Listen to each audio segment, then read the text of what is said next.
विश्वभरिबाट DC Nepal हेरेर बसिराख्नुभएका तमाम दर्शकहरूलाई म सुभाष बस्नेतको नमस्कार। दर्शकवृन्द, म यतिखेर भारतको राजधानी दिल्लीदेखि तपाईहरुमाझ उपस्थित भएको छु। पछिल्ला दिनहरुमा जस्तै भारतमा कोरोनाको के कस्तो अपडेट छ भन्ने जानकारी लिएर आज पनि म तपाईहरुमाझ उपस्थित भएको छु। आज भारतमा लकडाउनको तेस्रो चरणको लकडाउनको अन्तिम दिन अर्थात् लकडाउनको 54औं दिन आज चलिरहेको छ र तेस्रो चरणको लकडाउन आज सकिँदैछ। तथापि तेस्रो चरणको लकडाउन सकिनुभन्दा पूर्व नै अहिले भर्खरै एउटा एनडीएमए ले नोटिस जारी गरेर लकडाउन 4 को घोषणा गरिसकेको छ। लकडाउन 4 अब यो 18 मईदेखि 31 मईसम्म 14 दिने लकडाउन रहनेछ, जसलाई लकडाउन 4 को नामले पुकारिएको छ।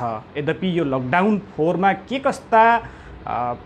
कस्ता फ्लेक्सिबिलिटी हुनेछन् र के कस्ता कामहरू सुचारू गर्न सकिनेछ भन्ने सन्दर्भमा अहिले भर्खरै चाहिँ जुन एउटा एनडीएमए ले जुन नोटिस जारी गरेको छ त्यसको एकोर्डिङ टु अहिले अब गृह सचिवले रुल्सहरू जो गाइडलाइनहरू छिटोभन्दा छिटो तपाईहरुमाझ ल्याउनु हुनेछ र जुन अहिले 9 बजे पनि अहिले आउँदो बेलुकी 9 बजे पनि क्याबिनेट सेक्रेटरीले सबै स्टेटका मुख्य सचिवहरूलाई त्यहाँ एउटा मिटिङ गरेर गाइडलाइनहरू इस्यु गर्ने बताइएको छ। यो लकडाउन त अब बढ्दै छ। हामी पहिलो चरण भन्यौं, दोस्रो चरण भन्यौं र आज तेस्रो चरण सकिँदै गर्दा फेरि चौथो चरणको लकडाउन हामीले भोग्न विवश भएका छौं।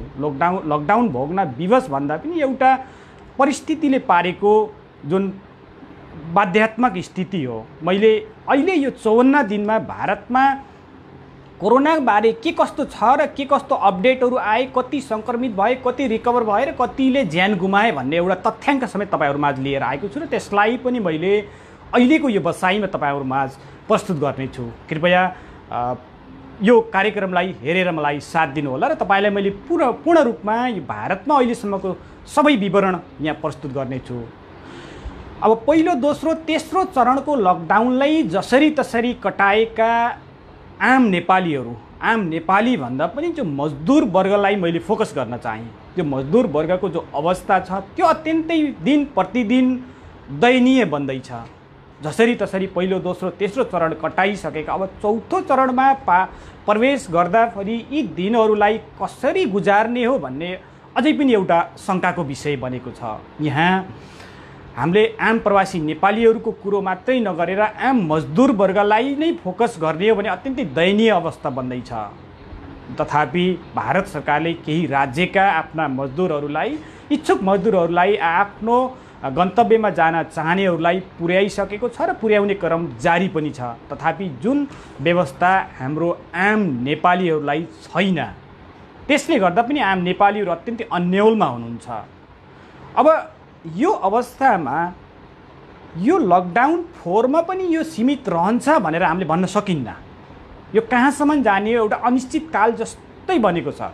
जहिलेसम्म यसको एउटा जुन निराकरणको एउटा औषधिहरू बजारमा आउँदैन तबसम्म यो लकडाउन चल्ने नै हो। लकडाउन मात्रै गरेर यो बिमारीबाट छुटकारा पाउन सकिन्छ भन्नु होइन। लकडाउन सधैँभरि गरेर पनि पुग्दैन। विश्व अर्थतन्त्र नै यतिखेर चपटमा परेको छ।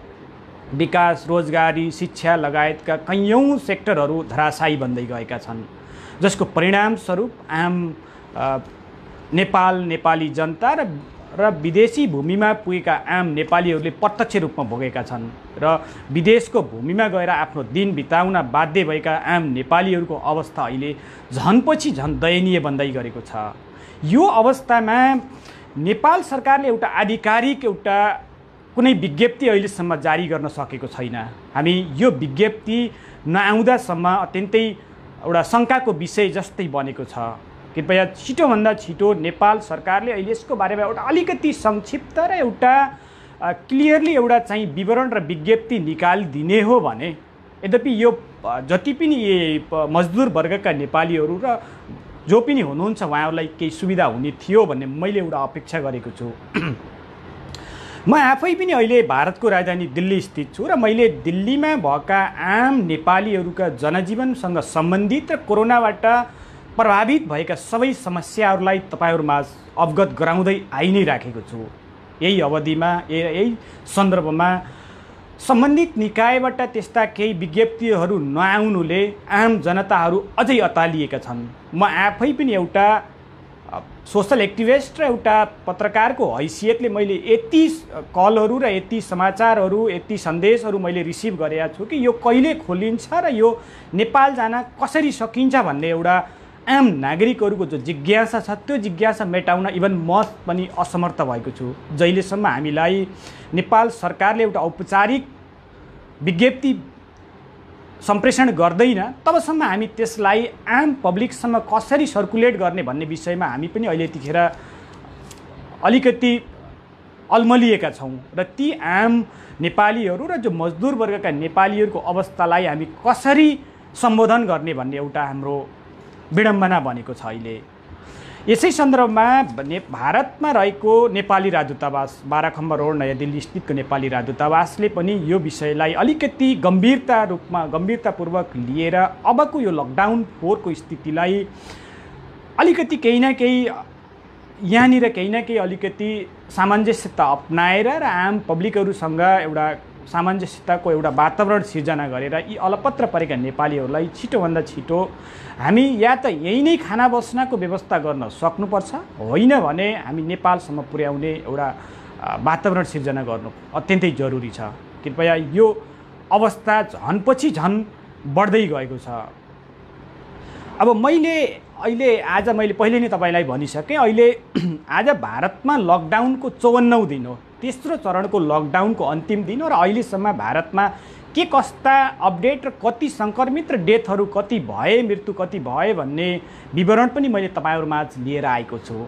र यहाँ जब 25-24 मार्चको बेलुकी भारतीय प्रधानमन्त्री नरेन्द्र मोदीले लकडाउन गर्ने भन्ने एउटा घोषणा गर्नुभयो र जुन लकडाउन 25 मार्चदेखि सुरु भएको थियो, लकडाउन सुरु हुनका दिनसम्म भारतमा जम्माजम्मी 550 जना सङ्क्रमित थिए र त्यो अवधिमा जम्माजम्मी 9 जनाले ज्यान गुमाएका थिए।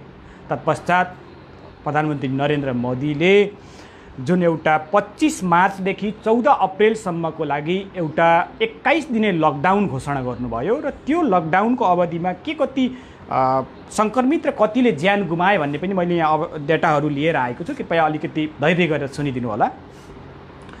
पहिलो चरणको लकडाउन जुन 25 मार्चदेखि 14 अप्रेलको बिचमा घोषणा गरिएको थियो, जुन 21 दिने लकडाउन थियो र यो अवधिमा 10,265 जना सङ्क्रमित भएका थिए। 21 दिनमा 10,265 जना सङ्क्रमित र त्यो अवधिमा 344 जनाले ज्यान गुमाउन बाध्य भएका थिए। त्यो अवस्थापछि फेरि भारत सरकारले दोस्रो चरणको लकडाउनको घोषणा गर्यो र दोस्रो चरणको लकडाउनको अवधि थियो 15 अप्रेलदेखि 3 मईमा दोस्रो चरणको 19 दिने लकडाउनको घोषणा गरिएको थियो र जहाँ तपाईँको 10,265 देखि केसहरू बढेर 40,000 केसहरू पुगे र यही 21 दिने अवधिमा हेर्ने हो भने 29,185 केसहरू बढे र जुन त्यही अवधिमा मृत्युदर हेर्ने हो भने तपाईँको जहाँ 353 जनाको मृत्युदर बढेर 1,323 बन्यो र 21 दिनमा 970 जनाले भारतमा ज्यान गुमाउन विवश भए। तत्पश्चात फेरि तेस्रो चरणको लकडाउनलाई घोषणा गरियो, जुन तेस्रो चरणको लकडाउन 4 मईदेखि 17 मई आजसम्मको थियो र यो 14 दिने लकडाउनमा फेरि सङ्क्रमितको सङ्ख्या अत्यन्तै बढेको छ र अहिले सङ्क्रमितको सङ्ख्या 91,314 जना पुगेका छन्, जब अब कि लगभग 1 लाखकै हाराहारीमा आइसकेको छ र 2,897 जनाले यो भाइरसबाट ज्यान गुमाएका छन् र यो 14 दिनमा फेरि 51,000 मानिस सङ्क्रमित भए र 1,574 जनाले ज्यान गुमाए। भनेपछि जुन वृद्धि दर देखिन्छ हामीले पछिल्लो र अहिलेको अवधिमा जो वृद्धि दर देख्ने हो भने त्यो अत्यन्तै सरी यहाँ एउटा कल थियो, डिस्टर्ब भयो। अत्यन्तै अब वृद्धि दर देख्दा अत्यन्तै त्रसित बन्न बाध्य भइएको छ र यो तेस्रो चरणको लकडाउन आज सकिँदै गर्दा फेरि एक हप्ता पहिले नै अब भारतीय प्रधानमन्त्री श्री नरेन्द्र मोदीज्यूले चौथो चरणको लकडाउन 4 लाई अलरेडी घोषणा गर्नुभएको थियो र जुन अहिले भर्खरै एनडीएमए नेसनल डिजास्टर म्यानेजमेन्ट अथोरिटीले भर्खरै एउटा नोटिस जारी गरेर लकडाउन 4 को घोषणा गरिसकेको छ, जुन 18 मईदेखि 31 मईसम्मको रहनेछ।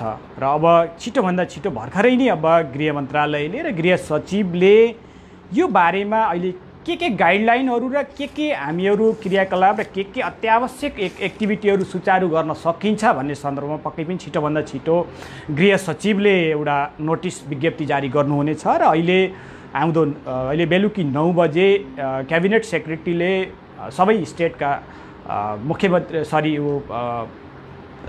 मुख्य सचिवहरूसँग पनि एउटा भिडियो कन्फरेन्सका थ्रु के कस्तो अवस्था छ भन्ने सन्दर्भमा मिटिङ गर्ने एउटा प्लानिङ चलि नै राखेको अवस्थामा म तपाईहरु सामु अहिले एउटा सानो विज्ञप्ति एउटा जानकारी लिएर आएको थिएँ। र अब अहिलेसम्म हामी विश्वका केसहरूलाई निहाल्ने हो भने अब वर्ल्डमा संक्रमितको संख्या हेर्ने हो भने 47,44,516 जना मानिसहरू अहिलेसम्म संक्रमित भएका छन् र 3,13,713 जनाले ज्यान समेत गुमाएका छन्। यही अवधिमा 18,26,224 जना इभन यस बिमारीबाट ठिक समेत भएर घर फर्किएको अवस्था छ, जसलाई रिकभर भइसकेको छ। अब सुरुवाती अवस्थामा नेपाल भारतमा यसको अवस्था अलिकति यसको वृद्धि दर कम थियो र हामी अलिकति अतालिनु परेन, तर तथापि अहिलेको पछिल्लो जुन एक दुई हप्ताको जो वृद्धि दर देख्दा अतालिन बाध्य बनाएको छ, जसले नेपालमा पनि अहिले संक्रमितको संख्या करिब 300 लगभग 300 भनौँ 292 जनाहरू संक्रमित भइसकेका छन् र हिजो मात्रै एकजना महिलाले कोरोनाबाट मृत्युवरण गरेको समाचार नेपालमा पुष्टि भएको छ र त्यो सँगै नेपालमा कोरोनाबाट ज्यान गुमाउनेको संख्या 1 पुगेको छ। अबको अवस्थामा मैले नेपाल सरकारले पनि यो बारेमा अलिकति ध्यान नपुर्याउने हो भने यहाँ कोरोनाद्वारा मृत्यु हुनेको संख्या कम होइन, अब प्रत्येक दिन बढ्ने यहाँ एउटा सम्भावना देखिएको छ। जुन तरिकाले विकसित मुलुकहरू अमेरिका, इटली, जापान, चाइना जस्ता देशहरूले यो भाइरसको अगाडि जुन तरिकाले घुँडा टेक्नु पर्यो र जति नागरिकहरू उहाँले गुमाउनु पर्यो त्यो एउटा अत्यन्तै विडम्बनाको एउटा सब्जेक्ट एउटा विषय बनेको छ। त्यो अवस्थालाई मध्यनजर गर्ने हो भने हाम्रो भारत र नेपालका केही देशहरूमा जनसङ्ख्याको तुलनामा हामी त्यति सुविधा सम्पन्न छैनौँ। यो अवस्थामा हामीहरूले अलिकति सजगता नअपनाउने हो भने यो स्थिति अलिकति भयावह बन्यो भने यसलाई कन्ट्रोल गर्न बहुत धेरै नै मुस्किल पर्नेछ भन्ने मैले चाहिँ एउटा ठानेको छु। अवस्थामा नेपाल सरकार र नेपालका सम्बन्धित निकायहरूले छिटोभन्दा छिटो अलिकति संयमता अपनाएर र सजगता अपनाएर यसबाट बच्नको लागि अत्यन्तै कोसिस गर्न आवश्यक देखिएको छ। यद्यपि अहिलेसम्म नेपालमा कोरोना केसहरू त्यहाँ एउटा जो टेस्टिङको दायरालाई पनि त्यति फराकिलो गराइएको छैन। यदि टेस्टिङको दायरा फराकिलो बनाउँदै जाने हो भने कोरोना संक्रमितको संख्या त्यहाँ अत्यन्तै बढ्ने सम्भावना त्यहाँका विज्ञहरूले प्रस्तुत गरिरहेका छन्। यसै सन्दर्भमा नेपाल र भारतमा पनि त्यही छ। भारतमा पनि इभन यो टेस्टिङको दायरा अझै त्यति फराकिलो गराइएको छैन। यसलाई बढाउँदै लैजाने हो भने कोरोना संक्रमितको संख्या बढ्दै जान्छ। हामी सधैँभरि लकडाउन गरेर पनि हामी बस्न सक्दैनौँ। लकडाउन गरेर मात्रै हामी घरभित्र बसेर आफ्नो जीविकोपार्जन गर्न सम्भव छैन। जसरी एकाध महिना र केही समय जसरी तसरी जीविकोपार्जन गरेका आम नागरिकहरू अहिलेको यो लगभग 2 महिने अवधि भनौँ, आज भारतमा 54 दिन भएको छ। 54 दिनको अवधिमा आउँदाखेरि अत्यन्तै त्रसित बन्न बाध्य भएका छन्। उनीहरूसँग भएको ससानो एउटा रिजर्भ गरिएको एउटा जो स्टक जो थियो त्यो सबै गोदामहरू सकिएका छन्। ब्याङ्क ब्यालेन्सहरू जिरो भएका छन्, रासनहरू सकिएको छ, बाहिर निस्किन पाएका छैनन्।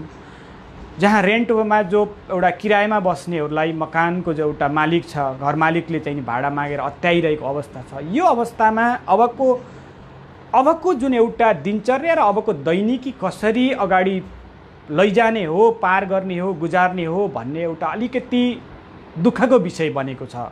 कृपया तपाईँ हामी सबै मिलेर र सबै एक आपसमा समन्वय गरेर यो महामारीमा जुझ्नु छ र यसबाट विजय प्राप्त गर्नु छ। मैले यसै सन्दर्भमा अलिकति भारतलाई फोकस गर्न चाहेँ र भारतमा आम नेपालीहरूको जो जनसङ्ख्या छ अत्यन्तै वृद्धिमा छ।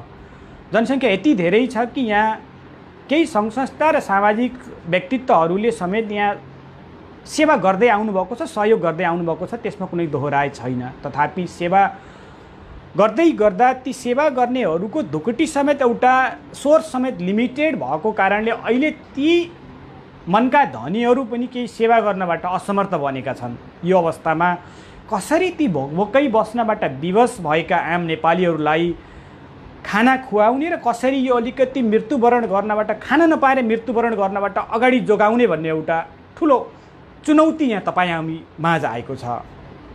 कृपया तपाईँ हामीले जसले सक्छौँ हामी ती जो एउटा रोडको किनारामा एउटा झोकीमा बसेर दिन कटाइरहेका छन् त्यस्ता विवश भएका आम नागरिकहरूलाई तपाईँ हामी पक्कै पनि तीभन्दा अलिकति राम्रै स्थितिमा छौँ भने कृपया हामी सक्दो सहयोग अवश्य गरौँ। एउटा मानवीय धर्म हो, किनकि मनुष्य भनेको नि एउटा सबैभन्दा चेतनशील प्राणीमा आउँछ। तसर्थ हामीहरूले एकले अर्काको दुःख पीडालाई मनन गर्न सक्नु हाम्रो एउटा शक्ति छ र त्यसलाई हामीले अलिकति हामीमा चाहिँ नि इम्प्लिमेन्ट गर्नुपर्छ, त्यसलाई कार्यान्वयन गर्न अत्यन्तै आवश्यक देखिएको छ। र मैले अर्को कुरो यहाँ के एउटा जोड्न चाहेँ भने भारतका आम नेपालीहरूको अवस्थालाई मध्यनजर गरेर डिसी नेपाल मिडिया भारतबाट हामीहरूले एउटा अभियान स्वरूप एउटा कार्य सञ्चालन गरेका छौँ र जुन यहाँ भएका आम नेपालीहरू जो अलपत्र पर्नु भएको छ त्यस्ता आम अलपत्र परेका नेपालीहरूले कृपया केही तपाईहरूले यदि तपाईहरू कोही त्यस्तो अलपत्र अवस्थामा हुनुहुन्छ भने हामीलाई सम्पर्क गर्नुहोला। हामी तपाईको समस्यालाई समाधान भन्दा पनि सम्बन्धित निकायसम्म पुर्याउने अथक प्रयास गर्नेछौँ, चेष्टा गर्नेछौँ। किनकि यदि तपाईँ के कस्तो अवस्थामा हुनुहुन्छ हाम्रो एउटा टोल फ्री नम्बर पनि छ र तपाईँ हाम्रो डिसी नेपालको एउटा फेसबुक पेजमा गएर म्यासेज कमेन्ट गर्न सक्नुहुन्छ। त्यहाँनिर हामीहरूले तपाईका समस्यालाई लिपिबद्ध गरेर सम्बन्धित निकायमा पुर्याउने कोसिसमा अहोरात्र खटिएका छौँ। तसर्थ तपाईहरू यदि कहीँ त्यस्तो अवस्थामा अलपत्र हुनुहुन्छ भने कृपया नझिझेक्याइकन हामीलाई कमेन्ट, म्यासेज, कल गर्नुहोला। हामी तपाईको कल र तपाईको समस्या समाधान र सम्बन्धित निकायसम्म पुर्याउनको लागि हामी अहोरात्र तल्लीन छौँ।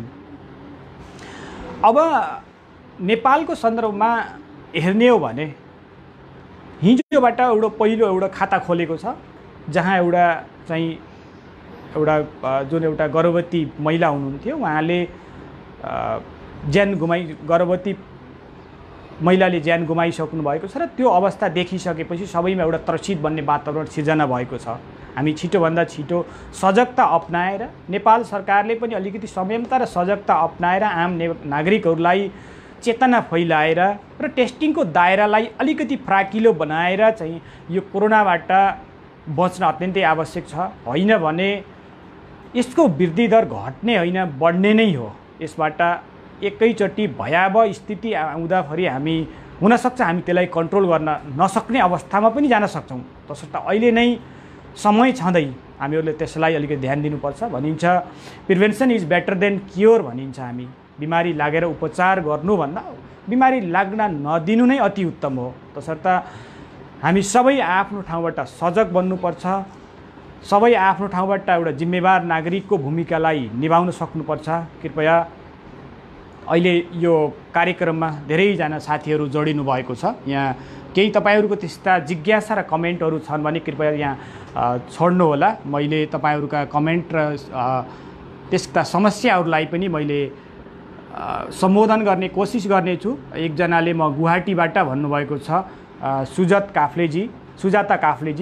सुजाता दिदी तपाईँको समस्या के छ? यदि तपाईँ के कस्तो अवस्थामा हुनुहुन्छ, यदि तपाईँ अलपत्र पर्नु भएको छ भने हाम्रो डिसी नेपालको एउटा हटलाइन छ र एउटा डिसी नेपाल फेसबुकको मेसेन्जरमा गएर तपाईँ मलाई मेसेज गर्न सक्नुहुन्छ। मैले तपाईँको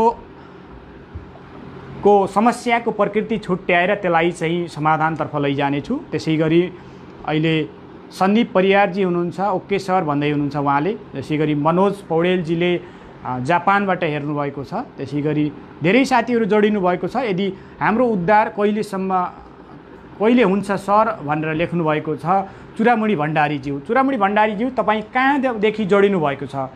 मैले भने हाम्रो हटलाइनमा र एउटा त्यो मेसेन्जरमा गएर मेसेज गर्नु होला, तपाईँ के कस्तो अवस्थामा फस्नु भएको छ, मैले त्यसलाई सम्बोधन गर्ने कोसिस गर्नेछु। त्यसै गरी के को एक मात्र त्यसै गरी किन अर्काको देशको त्यस्तै अरू पनि छन्। यहाँ कमेन्टहरू धेरै आएका छन्, मैले सबै कमेन्टलाई यहाँ सम्बोधन गर्न सकिनँ। यदि मैले विशेष गरी सबैले गर्न सक्नुहुन्छ, विश्वमै भएका गल्फमा लगायत अरू कन्ट्रीहरूमा पनि भएका सबै जो एउटा पीडितहरू हुन्छ सबैले मेसेज गर्न सक्नुहुन्छ। विशेष गरी मैले प्रवासको भारत भूमिमा रहेका आम र नेपालीहरूले तपाईँहरू के कस्तो अवस्थामा हुनुहुन्छ त्यसलाई दर्शाउन सक्नुहुनेछ। मैले त्यसलाई छिटोभन्दा छिटो सम्बन्धित निकायसम्म पुर्याएर समाधानतर्फ लैजाने कोसिस गर्नेछु। मैले अहिलेसम्म 54 दिनमा भारतमा के कस्तो डेटा, के कस्तो कोरोनाको अपडेट थियो भन्ने एउटा सामान्य तथ्याङ्क तपाईँहरूमा प्रस्तुत गरेको छु। अब केही बेरमा नै गृह सचिवले लकडाउन 4 का लागि गाइडलाइनहरू प्रस्तुत गर्दै हुनुहुन्छ र मैले त्यो गाइडलाइन पनि लिएर तपाईँहरूमा छिटोभन्दा छिटो उपस्थित हुनेछु। कृपया तपाईँहरू आत्तिएर त्रसित भएर भन्दा पनि सजग भएर बस्नुहोस्। लकडाउन 4 घोषणा भइसकेको छ, तथापि लकडाउन 4 मा नै यो सकिन्छ भन्ने छैन।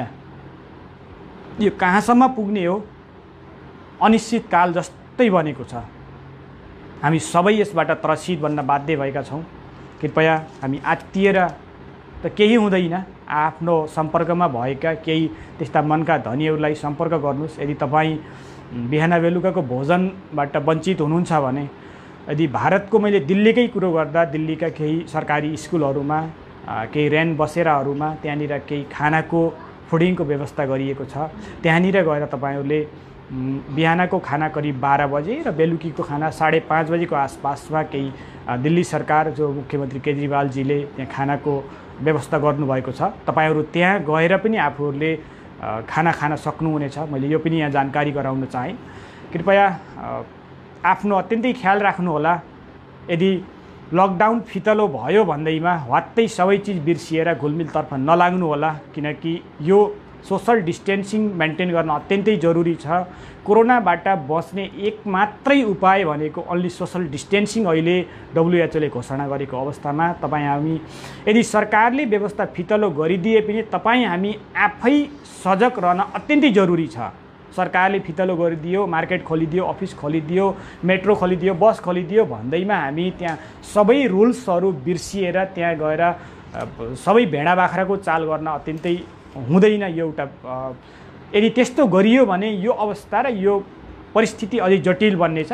तसर्थ सरकारले भन्नुभन्दा पनि यो तपाईँले बाहिर फेर यताउति हिँड्दा मास्क लगाउने, सोशल डिस्टेन्सिङ मेन्टेन गर्ने त हामी इन्डिभिजुअल हाम्रो आफ्नै कर्तव्य हो। कसैले सरकारले आएर मास्क लगाइदिन्न, सरकारले आएर दूरी बनाइदिन्न, सरकारले त ठुल्ठुला नीति नियमहरू मात्रै बनाउने हो। तसर्थ हामी यो विषयमा अत्यन्तै सजग बन्न जरुरी छ। आफ्नो अत्यन्तै ख्याल राख्नुहोला। यतिन्जेल DC नेपालको यो लाइभ संवाद हेरेर मलाई साथ दिनुभएकोमा तपाईँहरू सबैलाई म एकमुष्ट धन्यवाद दिन चाहन्छु। आफ्नो ख्याल राख्नुहोला। नमस्कार।